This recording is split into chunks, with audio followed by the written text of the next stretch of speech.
2014, a large group of reporters had gathered in front of the Harvard Yard. They were there to witness the inauguration of the new Harvard president, Drew Forst. One reporter asked, "What is it like to become the first female president of Harvard?" To which she replied, "I am not the first female president of Harvard, I am the president of Harvard." And we support this because gender categories are not a glass floor, they are a glass ceiling, and we abhor this.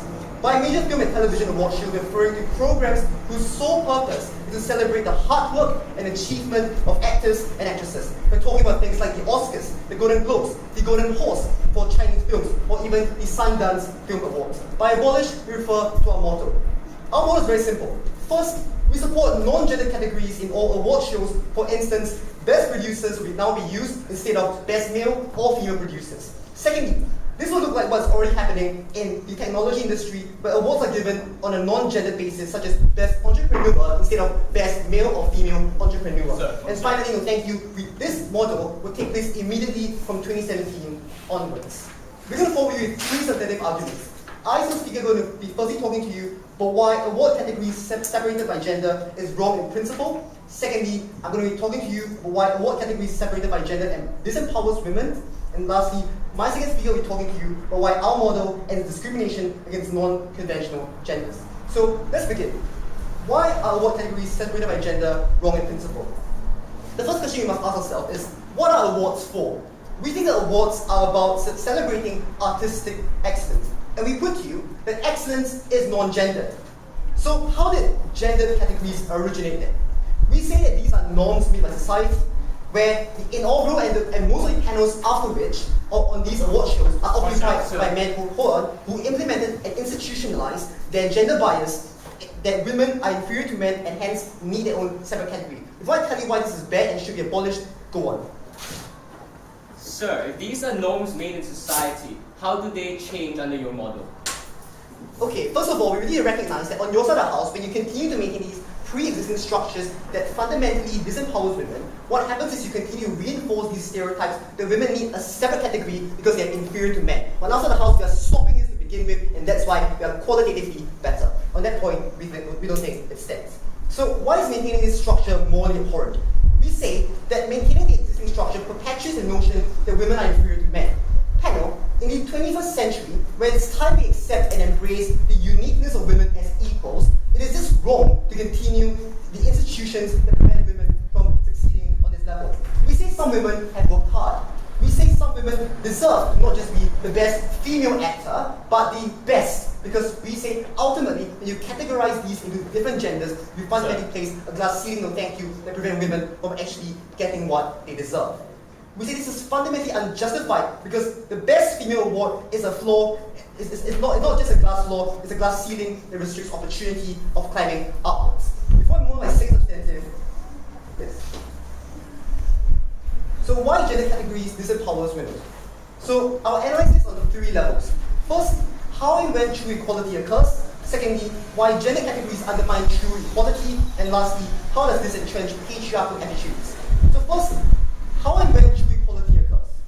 Panel, recognize that true equality only occurs when women succeed in a level playing field where men are also present. Why?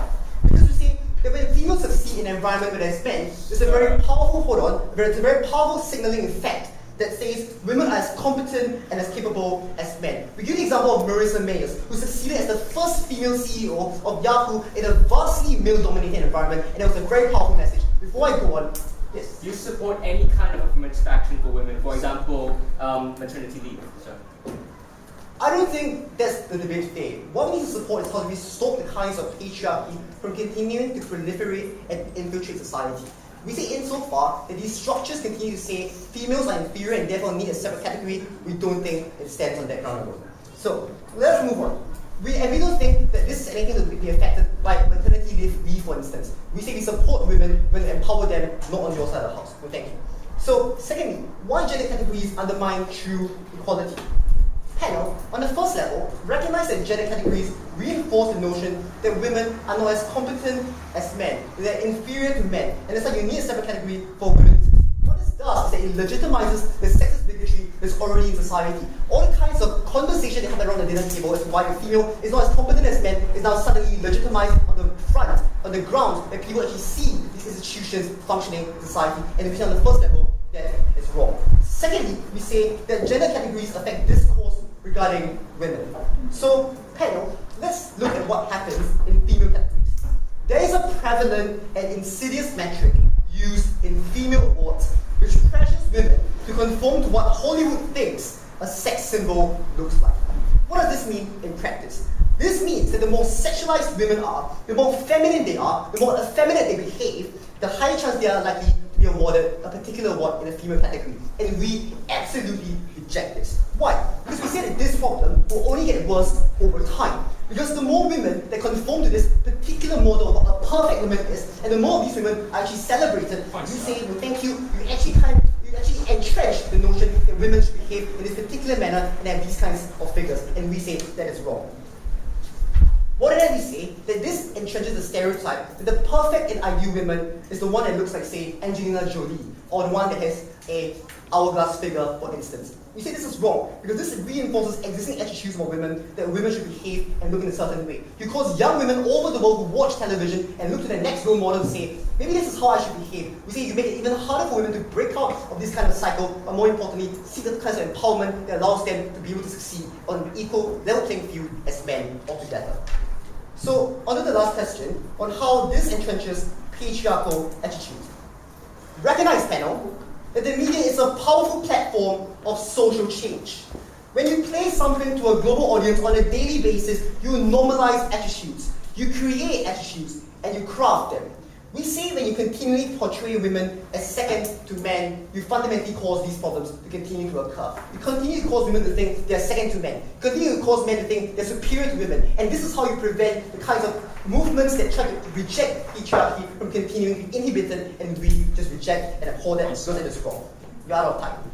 Ultimately, we say that given that the media is a very powerful tool, we need to use it to craft the prevalent social attitudes with regards to how we can actually approach this problem. When we actually use the media to say, it doesn't matter if you're male or female, you are equal, you can compete in a level playing field. And when the first female finally breaks through and wins that award, we think that's how we actually defeat the notion that female are inferior to men. That's how we stop the problem, but more importantly, promote social change for women, where women are finally treated as equal.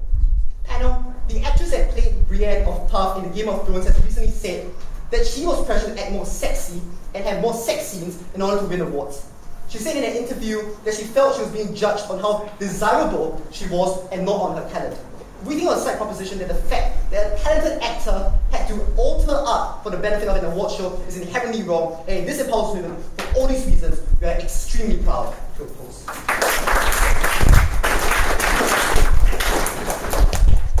Thank you very much for your speech.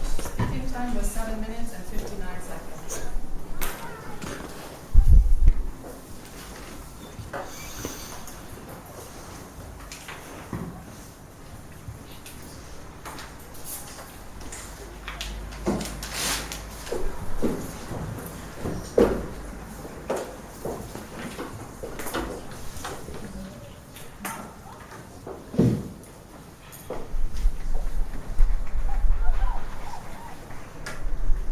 Please welcome Elliot, the first speaker of the conversation.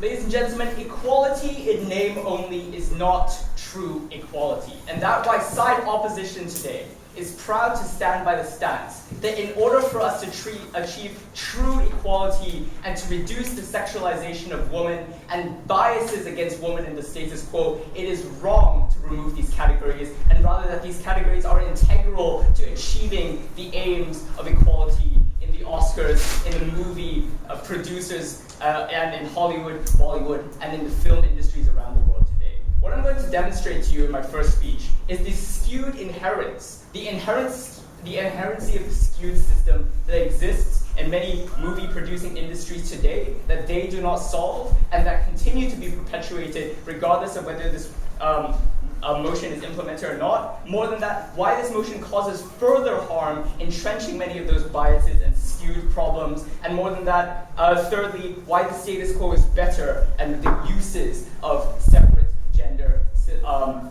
gender categories in award systems today. My second speaker will then furthermore go on to talk about how winning an award